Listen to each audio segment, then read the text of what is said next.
है दंद पूरे हली गए ने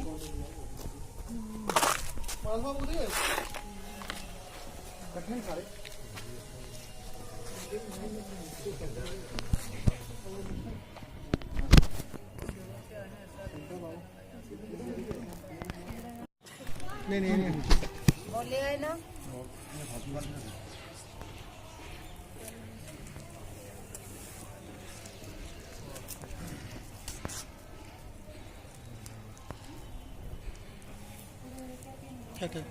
कुमार, मैं चौकी अंडर में रहता हूँ, गांव की अंपमल्ला में।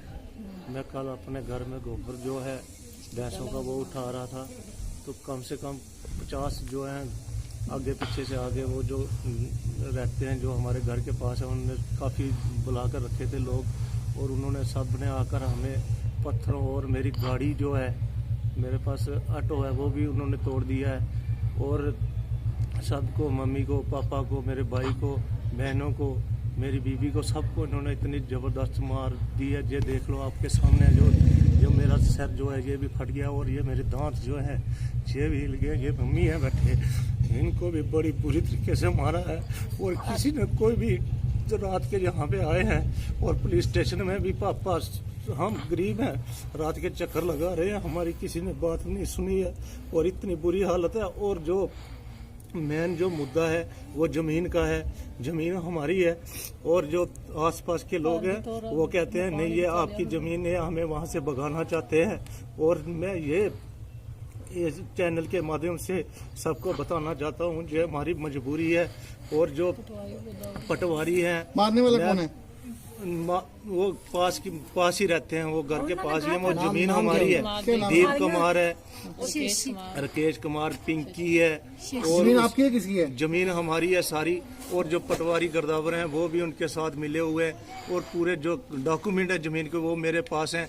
फिर भी पुलिस वाले और जो है पटवारी गिरदावर ये कहते हैं कि ये ज़मीन आपकी नहीं है, उन्होंने पैसे ले लिए हैं, और झूठी नकलें बनाकर बार बार उनको बताते हैं, और वो बार बार हमारे साथ जो है लड़ाई करने के लिए आ जाते हैं। और हमारी बात जो कोई भी नहीं सुन रहा। कितनी बार आप क्या चाहते हो, क्या होना चाहिए?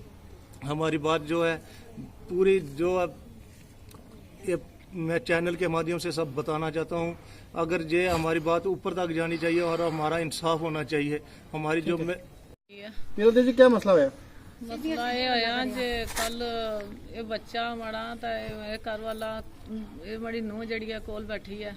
अच्छा। ये कल पास सट्टल गए ना अपने जड़ा जमीन सट्टल ले डंगरा ने जिथा बनने डंगर उस मैं पास सट्टल गए जो गोबर सट्टी था वो टुकड़े एक दो चिन चिकाए ने फिर वो जड़ी साढ़े गवांढने आएगी है आनी इतों पा नहीं थे चखनी इतों ये मेरी जगह पट्टा करना आएगी करना कल करना ऐसा करना। एक भी बुलाई का दूगा उन्हें देर भी आई गया, राकेश कुमार आई गया, नीतू देवी आएगी, फिर दी कुमार आई गया, उन्हें पिंकी आई गया, जड़ी वो अंडने से आएगी